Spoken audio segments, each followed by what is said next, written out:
নিজ বাড়ি হওয়া সত্ত্বেও দীর্ঘ ১৪ বছর রাজনৈতিক রোষানলে পড়ে নিজেদের ঘরেই শান্তিমতো ঘুমাতে পারেনি বাংলাদেশের তিনবারের প্রধানমন্ত্রী বেগম খালেদা জিয়ার পৈতৃক নিবাসে বসবাসরত পরিবারের স্বজনরা।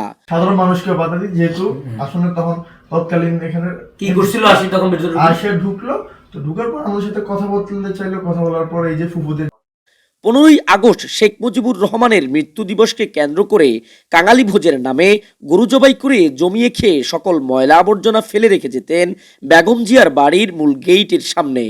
স্থানীয় আওয়ামী লীগ নেতাদের আক্রোশে দীর্ঘ 14 বছর বাড়িতে বসবাসরত বেগম জিয়ার চাচাতো ভাইরা খুলতে পারেনি এই বাড়ির মূল গেইট। আমি আপসীন দেশের নেত্রী বেগম খালেদা জিয়ার চাচাতো ভাই জনাব শামীম হোসেন মজুমদারের ছোট ছেলে। আসলে নির্যাতন বলতে তারা কম কিছু করে না। এখানে আপনার 15ই আগস্ট পালন করছে তারা, এরপরে তাদের দলের বিভিন্ন কার্যক্রম এখানে করছে। তাছাড়া তাদের ইলেকশনের ক্যাম্পিং, এই যে মাজারের সামনে তারা ক্যাম্পিং পর্যন্ত করছে। নির্যাতনের আমরা কম শিকার হয় নাই। আমার বাবা দীর্ঘ 17 বছর বাড়িতে ছিল। এই যে গেটটি দেখতে পাচ্ছেন, এই গেটটা পর্যন্ত আমরা দীর্ঘ 14 বছর পরে খুলছি এবং আমাদের পরিবারের কোনো সদস্য বাড়িতে আসতে পারে নাই।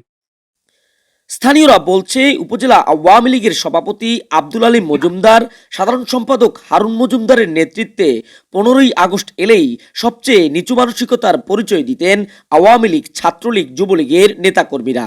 বাড়ির দিকে মাইক ফিরিয়ে গান বাজানো, গরু জবাই করে গরুর রক্ত ফেলে রেখে দুর্গন্ধ ছড়ানো সহ এমন কোনো হীনকর্ম নেই যা করেনি আওয়ামী লীগের নেতাকর্মীরা। এই ফুলগাজী উপজেলা হারুন চেয়ারম্যানের নেতৃত্বে, আলিম চেয়ারম্যানের নেতৃত্বে এখানে কাঙ্গালি বোস করে যা করেছে, সম্পূর্ণ ময়লা আবর্জনা 15 আগস্টের নামে এখানে ফেলে রেখে যেটা করেছে, এটা বিশ্বের ইতিহাসের নজিরবিহীন একটা ঘটনা। আমাদের অনুভূতির জায়গায় এই প্রধানমন্ত্রীর বাড়ি। তিনবারের সাবেক প্রধানমন্ত্রীর পূর্বপুরুষেরা সকলেই ঘুমিয়ে আছেন ফেনীর ফুলগাজী উপজেলার শ্রীপুরের পারিবারিক কবরস্থানে। 1994 সালে তারেক রহমান তার নানার কবর জিয়ারত করতে এসেছিলেন ফুলগাজীতে। বেগম জিয়া বহুবার এসেছেন তার আপন ছোট চাচা জামশেদ হোসেন মজুমদারকে দেখতে, যার সত্যতা মিলেছে স্থানীয়দের সাথে আলাপকালে। জিয়াউর রহমান সহ আইছে, তো আরো এমনি কয়েকবার আইছে। চাচারে দেখতেও আসতো, সে ওই চাচি আছিল, চাচা একজন আছিল আর স্বাস্থ্য বাইরে আছিল। ওইগুলা দেখাশোনা করে কথাবার্তা করে বলি, তারপরে লাগে সে চলে যেতে হবে। তারেক রহমান কখন আসে? প্রায় 1994 সনে। তখন আমি ক্লাস 7 নাকি 8-এ, তখন এই ধরনের আমাদের ফুলগাজী সরকারি কলেজে আসছিল। আমি ছিলাম ভিতরে উপস্থিত, যদিও কলেজের ছাত্রদের সাথে তার অনুষ্ঠান হতেছে। আমরা তো উৎসুক জনতা তখন।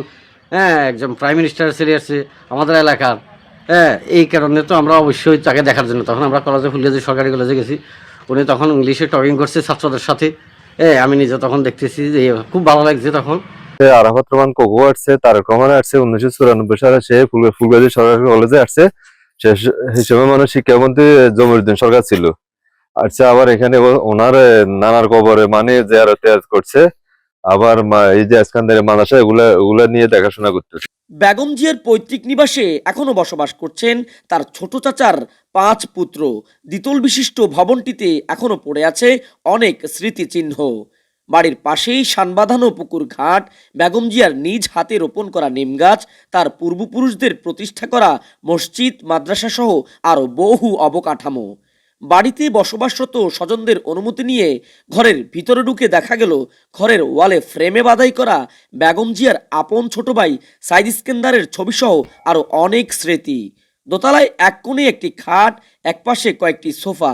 সাবেক প্রধানমন্ত্রীর পরিবারের সদস্য হলেও এ বাড়িতে বসবাসরতদের সাথে কথা বলে তাদের চলাফেরা এবং নমনীয়তা দেখে বুঝার উপায় নেই তারা বেগম জিয়ার পরিবারের সদস্য। বাংলাদেশের তিনবারের প্রধানমন্ত্রী বেগম খালেদা জিয়ার পৈতৃক নিবাস এটি। এর অবস্থান ফেনী জেলার ফুলগাজী উপজেলায়। দীর্ঘ 14 বছর ধরে বেগম জিয়ার চাচাতো ভাইরা খুলতে পারেনি এই বাড়ির মূল ফটক। 5 আগস্ট স্বৈরাচার পতনের পর আবারও প্রাণ ফিরে এসেছে খালেদা জিয়ার এই প্রত্যেক নিবাসে। আনাগোনা বেড়েছে নেতাকর্মীদের। Tanvir Chowdhury, Bangla vision digital, Feni.